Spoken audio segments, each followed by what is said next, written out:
Hello, welcome in Vedant international school. आप सभी का स्वागत है कंप्यूटर के सब्जेक्ट में। अब तक हम लोग जो पढ़ रहे थे वो मेन सब्जेक्ट्स पढ़ रहे थे, मतलब कि अगर आप साइंस में हो तो आप पढ़ रहे थे फिजिक्स, केमिस्ट्री, मैथ्स, बायोलॉजी, और अगर आप कॉमर्स में हो तो कॉम स्टेट पढ़ रहे थे। अब हम जो पढ़ने वाले हैं वो सब्जेक्ट है कंप्यूटर। इतने महीनों से नहीं पढ़े हैं हम लोग और इतने टाइम से ये सब्जेक्ट हमसे रह गया है कि ये सब्जेक्ट कब आएगा। बहुत सारे लोग वेट भी कर रहे थे और जो नहीं कर रहे थे उनके लिए वेट भी अभी कंप्यूटर सब्जेक्ट स्टार्ट हो गया है। तो कंप्यूटर के लिए सबसे पहली चीज, अगर आप लोग मुझे जानते हो प्रीवियस अगर आप स्कूल में थे तो बहुत सारे लोग मुझे जानते होंगे, और अगर आप मुझे नहीं जानते हो तो my name is Sachin Rawat और अब से आपका जो कंप्यूटर का सब्जेक्ट है वो मैं लेने वाला हूँ।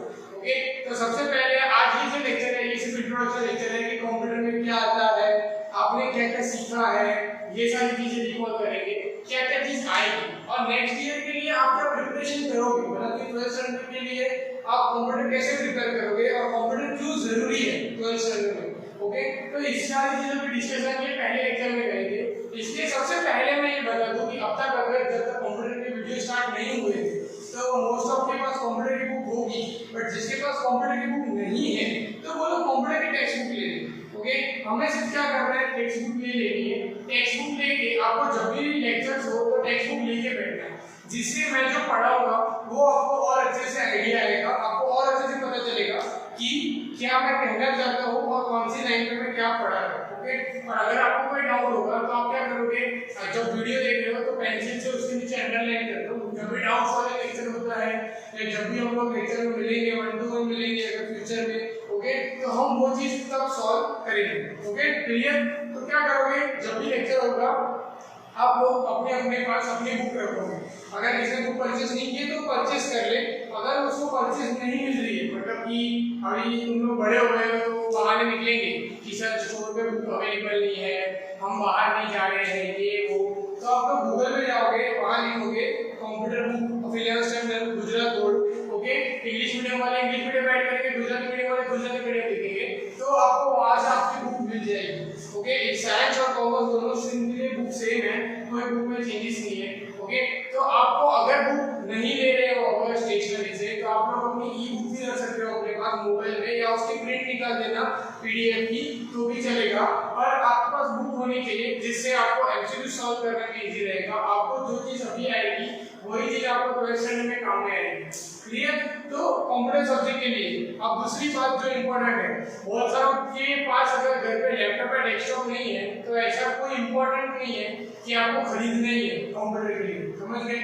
अगर आपके घर पे डेस्कटॉप या लैपटॉप है, पापा का, भैया का, किसी का भी अगर आपके पास घर में है, बड़ों का कोई लैपटॉप या कंप्यूटर है, अगर आपको उसमें प्रैक्टिस करनी है तो आप कर सकते हैं। अगर आप उसमें प्रैक्टिस नहीं है आपके पास घर पे, अगर आप प्रैक्टिस नहीं कर रहे तो भी चलेगा, थियरी क्वेश्चन करोगे तो भी। तो ये जरूरी नहीं है, कंपलसरी नहीं है। मैं नोट डाउन करवा रहा हूँ ये इसलिए पहले कि घर पे ऐसा मत बोल देना कि कंप्यूटर का लेक्चर स्टार्ट हो गया है तो हमें डेस्कटॉप चाहिए, कंप्यूटर का लेक्चर स्टार्ट हो गया तो हमें लैपटॉप चाहिए। ओके, क्योंकि लैपटॉप और कंप्यूटर आ जाने के बाद पढ़ाई से ज्यादा गेमिंग होगी, तो ये नहीं करना है हमें, राइट। अगर किसी का है आपके पास, अगर उसके अंदर आप कर रहे हो तो मैं ले लूँ, अगर नहीं है तो इट्स ओके, उसमें आपको इतना करने की जरूरत नहीं है। क्लियर ये चीज। ओके, अगर जिनके पास बुक है तो अगर उन्होंने कभी बुक खोली होगी या फिर बुक देखेंगे तो उन्हें पता चलेगा कि सिलेबस हमारा किस तरीके का है, मतलब कि हम जो सिलेबस करने वाले हैं, ये जो हमें पढ़ना है तो हम किस हिसाब से पढ़ेंगे।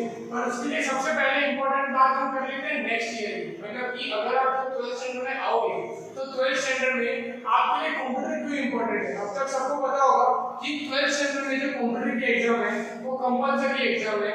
सेकंड चीज, कंप्यूटर की जो एग्जाम होगी 12th स्टैंडर्ड के अंदर वो बोर्ड में होगी, मतलब कि आपने 12th स्टैंडर्ड में अभी जो आपने पास किया है वो कहाँ हुई थी, आपकी एग्जाम स्कूल में हुई थी। ओके, तो स्कूल लेवल की नहीं होगी वो एग्जाम, कहाँ होगी, बोर्ड में होगी। अगर आपसे कोई पास आउट हो गया हो पहले, आपके घर में कोई बड़े हो, रिलेटिव हो, फ्रेंड्स हो, उनसे आप पूछ सकते हो कि आपने 12th की एग्जाम कहाँ दी थी। आपको 12th की एग्जाम वहां जाके देनी पड़ेगी सेंटर में, जैसे बाकी सब्जेक्ट की एग्जाम होगी।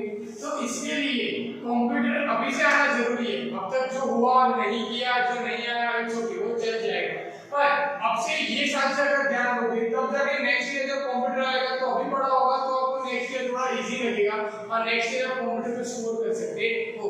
वो भी अच्छी खासा स्कोर कर सकते हैं क्योंकि उसके अंदर सिर्फ और सिर्फ एमसीक्यू ही आते हैं और कुछ आता नहीं, तो इसलिए जरूरी है अभी से सीखना। मतलब आप अभी से करोगे तब जाके आप नेक्स्ट ईयर आप कहीं पे गोल सेट कर सकते हो। अगर आप ये सब मेहनत नहीं करोगे, ये सब ध्यान नहीं दोगे, तो क्या होगा, नेक्स्ट ईयर जब आप कंप्यूटर का पढ़ोगे समझ में नहीं आएगा, लैग हो जाएगा, उसकी वजह से थियरी ज्यादा पढ़नी पड़ेगी, एमसीक्यू बहुत सारे पढ़ने पड़ेंगे। 3000 एमसीक्यू जितने एमसीक्यू से एमसीक्यू बुक में क्वेश्चन रहेगी, तो 3000 एमसीक्यू पढ़ोगे अगर तो बहुत टाइम लग जाएगा, टाइम वेस्ट होगा, साथ साथ में मार्क्स भी स्कोर होंगे नहीं।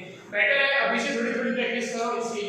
ओके, अभी जो ये सेशन चल रहा है तो इसमें कंप्यूटर के लिए बहुत सारा टाइम देने की जरूरत नहीं है। मैं ऐसा नहीं बोल रहा हूं कि कंप्यूटर के लिए स्पेशली हर रोज बैठो, नहीं। आप अपने जो मेन सब्जेक्ट्स है, फिजिक्स में, केमिस्ट्री है, साइंस वालों के लिए बायोलॉजी जो है, कॉमर्स वालों के लिए अकाउंट्स है, इकोनॉमिक्स है, इंग्लिश है, ये सारे सब्जेक्ट आप पढ़ो, रेगुलर में पढ़ो। जब आप फ्री हो जाते हो या संडे के दिन, या आपको ऐसा है कि कोई दिन आप बीच में फ्री हो गए, आप 1 घंटा फ्री हो, तब आप कंप्यूटर को लेके बैठो, उसके एमसीक्यूज लर्न करो, ऐसा कुछ कर सकते हो आप। ओके, मेरी वीडियोस देख के उसको रिवाइज कर सकते हो, ये सारी चीजें तब आप कर सकते हो। ऐसा नहीं करना है कि 5-6 घंटा सिर्फ कंप्यूटर को लेके बैठे, बाकी के सब्जेक्ट रह, ऐसा होगा लास्ट में एंड ऑफ द रिजल्ट निकलेगा कंप्यूटर में 100 में से 100 आए, बाकी सब्जेक्ट में फेल हो, तो वो भी सही नहीं बैठेगा। इसलिए बैलेंस ऐसा बनाना है कि जो कंप्यूटर है वो भी साथ में चले और बाकी के जो मेन सब्जेक्ट है वो भी आपके साथ साथ में चले, उस हिसाब से आपको बैलेंसिंग रखना है।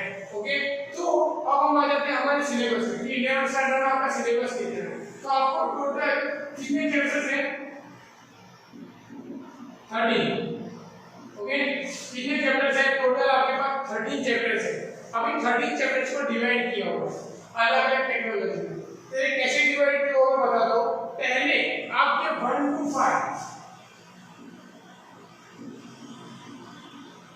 ये जो टॉपिक है 1 to 5 वाले, ये जो चैप्टर है 5 के 5, ये प्योरली आपके एक सॉफ्टवेयर के ऊपर है, सिंफिक नाम है जिसका, जो एनिमेशन के लिए यूज होता है। ओके, ये जो चैप्टर है 5 के 5 ये किसके लिए है? एनिमेशन के लिए। ये 5 के 5 चैप्टर आपको एनिमेशन के लिए ही आएंगे। तो ये पांचों चैप्टर में एक ही सॉफ्टवेयर सीखना है, सिंफिक करके, जिसके अंदर एनिमेशन आएगा। क्लियर? उसके बाद हम आ जाते हैं 6 to 8, चैप्टर नंबर 6 to 8 में, जहां पे आपको CMD मतलब कि कमांड, आपको यहाँ पे क्या करना है, सिर्फ और सिर्फ कमांड याद रखना है। आपको कमांड देने हैं, मैं हर एक चीज को डिटेल में एक्सप्लेन करूंगा कि इसके अंदर क्या होता है, सिर्फ मैं अभी आपको ओवरव्यू दे रहा हूँ कि कौन से चैप्टर में क्या क्या आएगा। तो CMD हो गया 6 to 8 चैप्टर के अंदर। उसके बाद आपका 9 to 12 चैप्टर, ये है डेटाबेस मैनेजमेंट सिस्टम। ये पूरा एक टॉपिक है डेटाबेस का, ये पूरा का पूरा टॉपिक आपके ये वाले चैप्टर में कवर होगा 9 to 12। ओके, 9 to 12 वाले चैप्टर जो है ये सारे के सारे चारों चैप्टर DBMS के ऊपर आएंगे। और एक लौता एक चैप्टर है 13 नंबर, जो करंट ट्रेड टेक्नोलॉजी के ऊपर बना है। ओके, जो करंट टेक्नोलॉजीज है उसके ऊपर ये बना है। मतलब कि ऐसे आपका 13 चैप्टर है, ऐसे डिवाइड है। पहले तो उसको 3 मेन मॉड्यूल में डिवाइड कर दिया है, सिंफिक में, CMD में और DBMS में। उसके बाद जो लास्ट एक चैप्टर है वो करंट टेक्नोलॉजी, मतलब अभी जो टेक्नोलॉजी चल रही है, कौन सी टेक्नोलॉजी चल रही है, मोबाइल के थ्रू, लैपटॉप के थ्रू, डेस्कटॉप के थ्रू, कौन सी चीजें नहीं आ सकती है, कौन सा जनरेशन आ सकता है, 3G था, 4G था, 5G आ रहा है, उसके बाद क्या आएगा, कौन सी जनरेशन में कितना काम हुआ है, क्या वर्क होता है, ये सारी जो टेक्नोलॉजी रिलेटेड चीजें हैं, ये सारी की सारी चीजें आपको चैप्टर नंबर 13 में मिलेगी, जो हम करेंगे बाद में। ओके, पर उसके पहले चैप्टर नंबर 1 to 5, मतलब ये 1 to 5 की बात करें, एनिमेशन। अब एनिमेशन क्या होता है, अगर सिंपल लैंग्वेज में मैं कहूं, ओके, अगर सिंपल भाषा में कहूं, तो अगर सपोज मैंने एक सर्कल बनाया, ये तुम लोग ने पहले किया होगा स्टैंडर्ड 8 से। अगर स्टैंडर्ड 8 से अगर बहुत ध्यान से किया होगा तो आपको याद होगा, आप कभी यहाँ पे फ्लैश यूज करते थे, मल्टीमीडिया फ्लैश करके, एक रेड कलर का सॉफ्टवेयर था मल्टीमीडिया फ्लैश। उसके अंदर आप क्या करते थे कि एक ऑब्जेक्ट ड्रॉ किया, एक सर्कल ड्रॉ किया, एक सर्कल को वहां से लेके यहाँ तक आप उसको ऐसे करके मूव करवा रहे हो, एक सर्कल को यहाँ से यहाँ मूव करवा रहे हो, सर्कल को आप रेक्टेंगल बना रहे हो। ये सारा जो एनिमेशन आपने किया, ये पूरा एनिमेशन आपने फ्लैश में किया। इसी तरह टाइप के अलग अलग एनिमेशन करने हैं, बट जो फ्लैश वाला सॉफ्टवेयर था उसकी जगह सॉफ्टवेयर कौन सा है यहाँ पे, सिंफिक। बराबर, सिंफिक सॉफ्टवेयर के अंदर आपको एडवांटेज ये भी मिलेगी कि हम इसके अंदर बहुत सारी और चीजें भी कर सकते हैं, variety of things we can do. Okay, हम उसके अंदर पिक्चर्स के साथ खेल सकते हैं, टेक्स्ट के साथ खेल सकते हैं, ये सारी चीजों के साथ हम यहाँ पे एनिमेशन के काम करेंगे। एनिमेशन मतलब सिर्फ बहुत बड़ा वाला एनिमेशन भी नहीं होगा कि जो मूवीज में चलता है, अवतार मूवी देखी होगी, कार्टून्स देखते होंगे आप, कार्टून्स के अंदर एनिमेशन होता है, वैसा एनिमेशन भी नहीं, बट फ्लैश वाला जो था ऑब्जेक्ट खाली ड्रॉ करने के वो वाला एनिमेशन भी, मतलब कि मिडिल में, समवेयर इन मिडिल। ओके, हम जो करेंगे वो मिडिल में वर्क करेंगे कि बहुत ज्यादा हाई नहीं, बहुत ज्यादा लो नहीं, एक मिडिल पोर्शन पे काम करेंगे इसके अंदर, जिसमें आपका एनिमेशन का जो कॉन्सेप्ट है वो क्लियर हो जाएगा, जिसके अंदर आपको एनिमेशन सिंफिक नाम का जो सॉफ्टवेयर है उससे आपको आ जाएगा। अगर आपके घर में लैपटॉप या डेस्कटॉप है तो आप ये सिंफिक नाम का सॉफ्टवेयर इंस्टॉल भी कर सकते हो। इंस्टॉल करके आप उसके अंदर जब मैं सिखाऊं तब आप उसके अंदर वर्क भी कर सकते हो। ओके, अगर हो तो मैंने भी वापस बता रहा हूँ आपको, घर पे ऐसा कोई प्रेशर नहीं डालना है कि कंप्यूटर का लेक्चर चल रहा है तो हमें कंप्यूटर लेके लो, हमें लैपटॉप या डेस्कटॉप लेके लो। ओके, ऐसी कोई नीड अभी है नहीं, जब नीड होगी तब मैं सामने से कहूंगा। पर अगर आपके घर में पापा का किसी का लैपटॉप है रिलेटिव का और आप अगर उसको यूज कर सकते हो कभी भी दिन में या एक हफ्ते में एक बार आपको यूज करने की परमिशन है, तब जाके आप उसके अंदर ये सिंफिक नाम का जो सॉफ्टवेयर है वो इंस्टॉल कर देना। अगर मैं वहां पे पढ़ा हुआ लेक्चर में तब आप घर पे भी इसकी प्रैक्टिस कर सकते हो। क्लियर, ये चीज ये हो गया सिंफिक की बात। अब हम आते हैं सीएमडी के ऊपर, कमांड जो बोलते हैं हम कमांड। अब सिंपल भाषा में कहूं तो कमांड क्या होते हैं कि हम जो कमांड देते हैं आर्मी में, जहां पे पुलिस फोर्स में अगर कोई कमांड देता है, ओके, तो कमांड देता है और सामने वाला वो जो पर्सन होता है उस कमांड को फॉलो करता है। ओके, अगर उसने बोला सीधे खड़े तो सीधे खड़े हो जाते हैं, जो पोजीशन बोलेंगे उस पोजीशन में खड़े हो जाते हैं, जो कमांड वो देंगे उस कमांड को फॉलो करते हैं। कंप्यूटर भी वैसे ही काम करता है, सेम टू सेम। हम जो कमांड देते हैं वो कमांड को कंप्यूटर क्या करता है, फॉलो करता है। मान लो कि मुझे मेरे कंप्यूटर की डी ड्राइव में जाके मेरे नाम का फोल्डर खोलना है, मतलब कंप्यूटर में डी ड्राइव में सचिन नाम का एक फोल्डर पड़ा है, वो मुझे ओपन करना है। आप लोग क्या करोगे, अगर प्रैक्टिकली देखना चाहे तो हम क्या करेंगे, कंप्यूटर स्टार्ट हो जाने के बाद स्टार्ट बटन पे क्लिक करेंगे, माय कंप्यूटर पे क्लिक करेंगे, माय कंप्यूटर पे क्लिक हो जाने के बाद हम डी ड्राइव पे क्लिक करेंगे, डी ड्राइव पे डबल क्लिक करने के बाद सचिन नाम का जो फोल्डर होगा उस पे डबल क्लिक करेंगे तो फोल्डर खुल जाएगा। ये सारी चीज हमने कहां से की, कंप्यूटर से माउस का यूज करके की, मतलब कि सारी चीजों पे डबल क्लिक करके मैंने ओपन किया और मेरे फोल्डर तक मैं पहुंच गया। ओके, ये मैंने माउस के थ्रू कमांड दी। अब मुझे यही चीज को लिखना है, मतलब मुझे कमांड लिखनी है। ओके, तो ये विंडोज में नहीं होता है, उबंटू जो है जिसको तुमने यूज किया होगा 9 स्टैंडर्ड के अंदर, उसी सॉफ्ट के अंदर ही होगा। उबंटू के अंदर हम क्या करेंगे, कमांड लिखेंगे, मतलब मुझे कोई भी फोल्डर तक पहुंचना है तो मैं कमांड लिखूंगा, मुझे कोई फोल्डर तक निकलना है तो मैं कमांड लिखूंगा, मुझे कॉपी करना है तो मैं कमांड लिखूंगा, मुझे कट करना है तो मैं कमांड लिखूंगा, मुझे रीनेम करना है तो भी मैं कमांड लिखूंगा। मतलब कि मेरे जितने भी ऑपरेशंस है, जितने भी काम है, वो सारे के सारे मैं कमांड के थ्रू करूंगा, मतलब मैं कमांड लिखूंगा तब जाके ही वो चीज परफॉर्म होगी। तो ये कमांड कैसे लिखते हैं, क्या लिखते हैं, कौन सा कमांड यूज करते हैं, कैसे करते हैं, ये हमें पता चलेगा ये वाले चैप्टर के अंदर। ओके, उसके बाद जो लास्ट सेक्शन है हमारा डीबीएमएस का, कि डेटाबेस मैनेजमेंट सिस्टम। अब ये क्या होता है, ओके, इसका एक सिंपल सा एग्जांपल देता हूं, लाइव एग्जांपल जो सबको पता होगा। ओके, एक एग्जांपल है कि सब फेसबुक सबको पता होगा, आप सबको पता है फेसबुक क्या है, आप लोग में से कई लोगों के पास फेसबुक का अकाउंट भी होगा, अगर किसी के पास नहीं होगा तो घर में किसी ना किसी का अकाउंट होगा फेसबुक में। फेसबुक में तो इंस्टाग्राम ले लो, इंस्टाग्राम तो मोस्ट ऑफ के पास होगा ही होगा कि इंस्टाग्राम के अंदर आपकी आईडी होगी। आप याद करो जब आपने पहली बार इंस्टाग्राम और फेसबुक का अकाउंट बनाया था, जब आप पहली बार अकाउंट बना रहे थे तब आपको आपका नाम पूछा था कि आपका नाम क्या है, पूरा नेम, फुल नेम। उसके बाद आपको पूछा था कि आपकी डेट ऑफ बर्थ क्या है, उसके बाद आपको वेरिफिकेशन के लिए आपका मोबाइल नंबर मांगा था। ये सारी चीजें आपसे मांगी गई थी जब पहली बार आपने अपना अकाउंट बनाया था।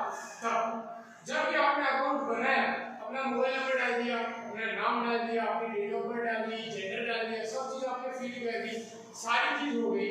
आपको मिला सामने यूजर नेम और पासवर्ड जो आपने बनाया था, आपको एक यूजर नेम मिला है और एक पासवर्ड जो आपने बनाया है आपको मिल गया। आपको क्या करना है, सिर्फ हर बार जब आप यूज करोगे आपको क्या करना है, वो यूजर नेम डालना है और पासवर्ड डालना है, लॉगिन करना है, आप लॉगिन हो जाओगे। बरोबर, ऐसे ही होता है कि नहीं होता है? अगर मैं यहाँ अहमदाबाद निकोल में बैठा हूँ और मैंने यहाँ बैठे बैठे यूजर नेम पासवर्ड बनाया इंस्टाग्राम का, अब मैं इंस्टाग्राम का यूजर नेम पासवर्ड यहाँ बना के मैं यहाँ निकोल से चला जाऊंगा, अहमदाबाद में कोई और एरिया में चला गया, या अहमदाबाद से बाहर मैं मुंबई चला गया और मुंबई जाके मैं वो यूजर नेम और पासवर्ड डालूंगा कोई भी जगह पर, मोबाइल में या लैपटॉप में कहीं भी, तो वो यूजर नेम और पासवर्ड वहाँ खुलेगा। वो ऐसा तो नहीं बोलेगा कि नहीं नहीं आपने अहमदाबाद निकोल में वो यूजर नेम पासवर्ड बनाया था इंस्टाग्राम का तो हम यहाँ पे नहीं खुलेंगे, हम तो वहाँ जाके ओपन हो गए, ऐसा बोलते हैं नहीं। क्या है, आप जब भी जहाँ भी in all over the world आप कहीं भी चले जाओगे, आपको यूजर नेम और पासवर्ड से वो अकाउंट ओपन करोगे वो 110% ओपन हो जाएगा। नहीं होगा तो रीजन क्या होगा कि आपने जो पासवर्ड लिखा है वो कहीं ना कहीं गलत लिखा होगा। ओके, तो यूजर नेम और पासवर्ड से वो अकाउंट खुल जाता है, कहीं पे भी खुल जाता है। तो एक बात सोचो कि जो आपने नाम डाला था, आपने जो मोबाइल नंबर डाला है, आपने जो डेट ऑफ बर्थ डाली, आपने अपनी जो चीजें फिल की थी पहली बार, वो कहीं तो गई होगी, कहीं जाके तो सेव हुई होगी। ऐसा तो नहीं है कि वो हवा में चली गई, जो आपने डाला सब सेव किया वो हवा में चला गया होगा, ऐसा तो ऊपर नहीं होगा, कहीं पे तो वो चीज सेव हुई होगी। और वो चीज जहां पे भी सेव हुई है वहां से ही आपको रिटर्न में आ रही है, मतलब आपका यूजर नेम और पासवर्ड कहीं पे तो सेव हुआ है कंप्यूटर में, आपके कंप्यूटर में नहीं। इंस्टाग्राम के जो अकाउंट आपने बनाया है, फेसबुक का जो अकाउंट बनाया है, उनके कंप्यूटर के सर्वर में सेव हुआ है, आपके कंप्यूटर में सेव नहीं हुआ है, कहीं पे वो सेव हुआ है। तब जाके जब आप अपना यूजर नेम पासवर्ड डालते हो तो आपकी प्रोफाइल खुलती है। कभी ऐसा हुआ है कि आपने अपना यूजर नेम और पासवर्ड डाला और सचिन तेंदुलकर का अकाउंट खुल गया? कभी ऐसा हुआ है आपने अपना अकाउंट डाला और शाहरुख खान की प्रोफाइल खुल गई? नहीं, आप अपना अकाउंट डालोगे तो आपकी प्रोफाइल खुलेगी, किसी और की प्रोफाइल नहीं खुलेगी। तो ये जो काम है, मतलब कि आपका जो डेटा है, मतलब आपने जो इंफॉर्मेशन फीड की उसको डेटा कहते हैं, वो डेटा है वो कहीं पे तो स्टोर है, वो स्टोर डेटा कहाँ से आ रहा है आपके पास, वो जो डेटा स्टोर करने का तरीका है, डेटा को कैसे संभालते हैं, ये जो पूरा काम है उसको बोलते हैं डेटाबेस मैनेजमेंट सिस्टम। और यही आपको सीखना है आपके 11th स्टैंडर्ड में, इसीलिए इसके भी 4 चैप्टर दिए हुए हैं, क्योंकि इसके अंदर आपको सीखना है कि कैसे डेटाबेस काम करता है, डेटाबेस क्यों काम करता है, डेटाबेस कैसे वर्क करता है, कैसे सारी चीजें एक जगह दूसरी जगह ट्रांसफर होती है, कैसे नाम निकल के आते हैं, कैसे नंबर निकल के आते हैं, सारी चीजें जो सीखनी है डेटाबेस के थ्रू, वो सारी की सारी आपको 9 से लेकर 12 चैप्टर तक आपको यहाँ पे मिल जाएगी। ओके, उसके बाद last one but not least, मतलब हम जो लास्ट में टॉपिक करेंगे 30 नंबर पर, उसके अंदर क्या है जो मैंने आपको पहले ही बता दिया कि यहाँ पे करंट ट्रेंड है, करंट टेक्नोलॉजीज है जितनी भी, तो ये करंट ट्रेंड है टेक्नोलॉजी से क्या क्या चीज आ सकती है, मतलब कि हम जो अभी 3G पे थे, पहले हम 2G पे थे। अगर स्टार्टिंग की बात करूँ स्टार्टिंग में, तो पहले हमारे पास ऐसा मोबाइल था जिसके अंदर सिर्फ और सिर्फ क्या हम एक दूसरे को फोन कर सकते थे, वो स्टार्टिंग की आज से 15-20 साल पहले की बात है कि जब हमारे पास फोन थे वो कैसे थे, कीपैड वाले फोन थे। उस कीपैड वाले फोन से आप इसको फोन लगा सकते हो, सिर्फ और सिर्फ फोन ही लगा सकते हो और बात ही कर सकते हो, उससे ज्यादा आप कुछ काम नहीं कर सकते। उसमें भी अगर आपको किसको फोन कर रहे हैं तो 3 rupees per minute, 5 rupees per minute, 7 rupees per minute, ऐसे ऐसे आपको चार्जेस लगते थे। अभी जो हम जी रहे हैं जिस वर्ल्ड में, मतलब 2020, यहाँ फ्री ऑफ कॉस्ट सबको फोन लगा है, पर पहले आज से 20 साल पहले ऐसा नहीं था। सादा फोन था, कीपैड वाला फोन था, उसके अंदर आपको 3 रुपीज, 5 रुपीज, 7 रुपीज चार्ज करता था। लोकल आपको बाहर फोन करना है, कहीं पे आउट ऑफ स्टेशन फोन करना है, तब आपको चार्जेस लगते थे। तो ये जो ट्रांसफॉर्म हुआ है, जो लोअर लेवल से लेके अब तक जो 2G से लेके हम 5G तक पहुंचे, ये ट्रांसफॉर्म ओके। उसके बाद ये ट्रांसफॉर्म को हमने कैसे यहाँ पे लाए, कौन सी टेक्नोलॉजी इनके बीच में आई, GPRS कैसे आया, GSM कैसे आया, CDMA कैसे आया, 3G कैसे आया, 4G कैसे आया, 5G कैसे आया, ये सब किसने इन्वेंट किया। उसके बाद हम लोग RFID कोड सीखेंगे, ये कैसे हो रहा है, वो कैसे हो, ये सारी चीजें हैं। तो ये सारी चीजें कैसे हुई, ये सब चीजें हमें यहाँ